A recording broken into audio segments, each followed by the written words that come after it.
Hey everyone, Roll for Crit here at PAX Unplugged, welcoming again to the show Breeze from Zephyr Workshop with their game Aegis that we have talked about before is now in a more complete form and right in front of us.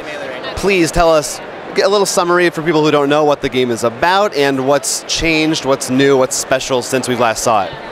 Alright, so the coolest thing about the game is that it's actually funded on Kickstarter. We did, I think the last interview we did was like, what, near the start of our Kickstarter or something? Yeah, right around the start of the last Kickstarter. Alright, yeah, so we funded, we got that 300% funding. So now the game's actually going to come out. We spent the last 6 months putting like the finishing touches on it, incorporating all of the many stretch goals that we unlocked. So right now we're just like deep into manufacturing stuff. We're trying to get all of the content comfortably into the box, which is all good, which is a pretty good problem to have. But we're still aiming to get it out early next year. Now there's like 100 robots in the box and like a whole bunch of backer created content, and a whole bunch of new art, new boards, thousands and billions of cool things stuff. So basically it's a whole new game. It's like it's changed and evolved and gotten a lot more refined since even before the Kickstarter. Because now that the game's been proven, and now we're really putting the bells and whistles on it, refining stuff, taking out what's not needed, things like that. I know it can be an issue with some Kickstarters where they hit all their stretch goals, and now they have way more stuff than they planned to. Have you guys been handling that well? You said trying to fit in the box, but... It's like, so, it's really just like geometry logistics. With just planning out the punch boards with the robot pieces, because now there's 100 robots in the box, and so like just feng shuiing that has been the thing we're focusing on right now. But it's all going pretty smoothly. But yeah, that is good to hear.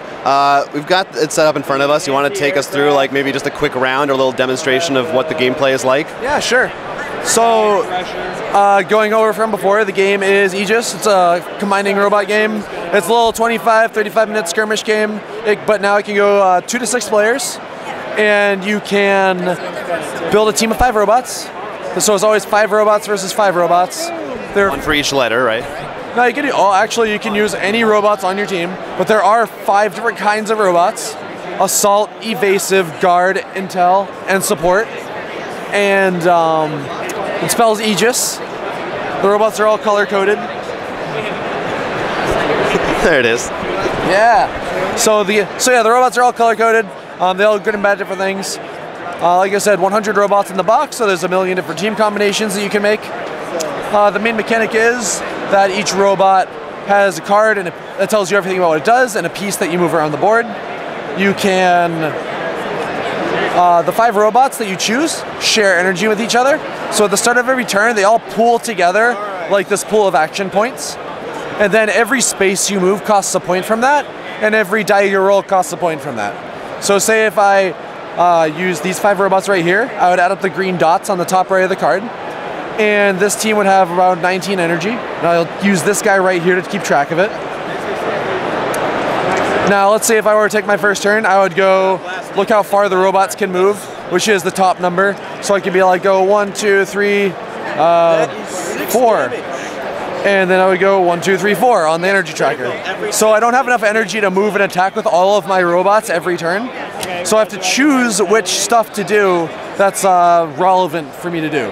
So once I've used all 5 of my robots, and I've used all of my energy, my turn would end, and then you would take your turn. So I can start moving mine up too. Yeah, so you have like 15 energy, but yeah, you just move your guys around. I'll just kind of fake it for the sake of the sake of moving things along. Exactly. Yeah, and then yeah, so first round or two, you're just positioning, getting your guys kind of eyeing each other out. But then let's say you get some robots near each other and they want to shoot each other. As they do. So every robot in the game has like 1 or 2 attacks. The game's all 6-sided dice. It's really basic stuff. My robot here has like a machine gun. So just say I'm gonna roll 4 dice. I'm gonna pay 4 energy to use the attack and roll 4 dice, because each dice counts for an energy point. I would roll the 4 dice, and then I would check the accuracy. So this one's like every 4 or better I get will deal 1 damage. So like I missed with 2 and I hit with 2, and your guy would take 2 damage, and you would use some counters to keep track of that. But yeah, there's like no defensive roll or whatever. It's all just roll dice, deal damage. Some robots have specific abilities that help you mitigate damage or, like roll defensively. But for the most part, it's just, roll dice, deal damage. The other cool part of the game is obviously you can combine robots together. So say if I had my A robot and my E robot next to each other on the board, I can put them together and stack their cards on top of each other to make a red-blue robot, an a.e.g.i.s robot. He assaults and he evades. And then when he comes in, I would take the 2 pieces off the board and put the new piece on the board where either of them were standing. And the sweet thing about that is he can't attack or he can't attack or move the turn he comes in, but there is like some sort of explosive effect that happens when you combine. So like this guy could just like move 7 spaces in a straight line for free and like blitz my opponent. So like knowing when and where to combine is like a strategically relevant thing on top of being incredibly freaking cool. Yeah, no, it's a really interesting, unique mechanic. And you said up to 6 players now it's going to support? Yep. So there's going to be a lot going on. Oh yeah, so the core box comes with the board, right? It's 2-player on one side, 4-player on the other side. There's customizable terrain tiles in the final game, so you can customize the battlefield. The premium $79 version of the game comes with a large neoprene mat that's 24 by 28 inches. And that one is where you play the 6-player on. And you can also use it to play 3-player too. It's shaped like a big hex. So you can like do symmetrical 3-player on that. But it's cool. Yeah, no, I mean, like you said, it's simple to pick up, but because of the size of the board and the number of robots you have and how much variety in combining, it seems like there's a lot of options, a lot of depth to the game. And you guys have been working on this for a long time now, so I imagine you have really kind of, with all the playtesting, perfected this system at this point. Yeah, we've been peeling out a lot of unneeded stuff. We've been refining rules here and there. We're trying to, the biggest thing though is, since there's so much content in the box, we've been working on segmenting it properly, so when you open the box you don't get immediately hit with all this stuff. So the game is actually separated into 5 different decks inside of the box. So you open the first deck and that's all the simplest robots. All these they all contain pre-constructed teams that you just pull out and start using. And then once you're comfortable with the game, you can start making your own teams of robots. There's a draft mode that you can use to play just draft robots from different decks. And there's all sorts of different game modes that you can do. But yeah, so just trying to get that instructional design going on where you can pick up the game, learn how to play it without us hovering over your shoulder.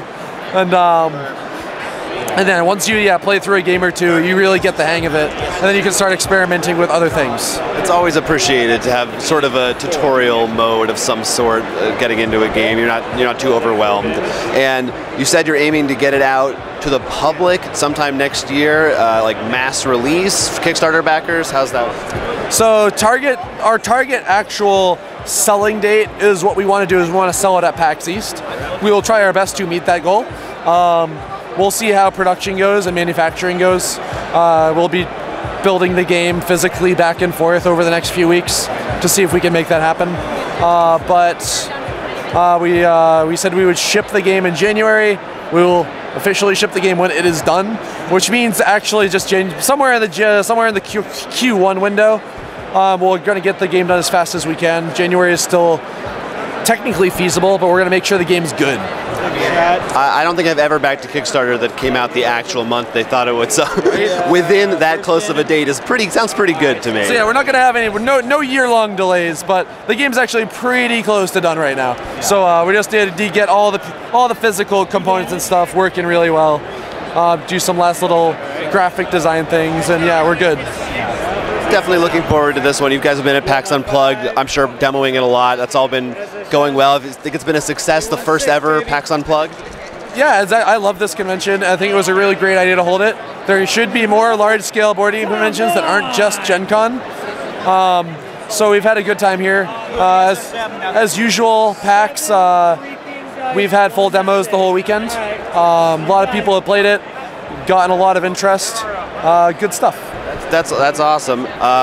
We, for some reason, I think because your game is themed around giant robots fighting each other, we've also tended to talk about things like the Power Rangers movie, and other great cinematic classics. Any thoughts on the upcoming Rampage film? Rampage? I didn't even know they were making a Rampage film. Oh, you have to see the trailer. It's The Rock. Oh, I did see that. Okay, I've not seen the trailer yet, but oh yeah, man, that guy gets a lot of work. He really does. It's him and Chris Pratt are basically the only two people in movies now. Yeah, right? Anyway, when is the Aegis movie going to come? Maybe an anime? Well, you can catch the Aegis movie coming out early next year. It's called Pacific Rim 2. It probably won't be as good as the first one, but if we don't all see it, we won't get Pacific Rim 3. So it's part of our responsibility to see Pacific Rim 2. I urge everyone to go see it, because if it succeeds, we might get Guillermo del Toro back for the third one. Never lose hope. This is a public service announcement. Very exciting. All right, thanks once again for joining us. Yep. Aegis is the name of the game. We'll put links in the description to check it out. Coming out very soon at a store near you. Until next time, this is Roll for Crit. Thanks a lot. Hey there, if you like this video, don't forget to like and subscribe, because we've got much more where that came from. And you can check us out on the web at rollforcrit.com for more board game news from PAX Unplugged and elsewhere.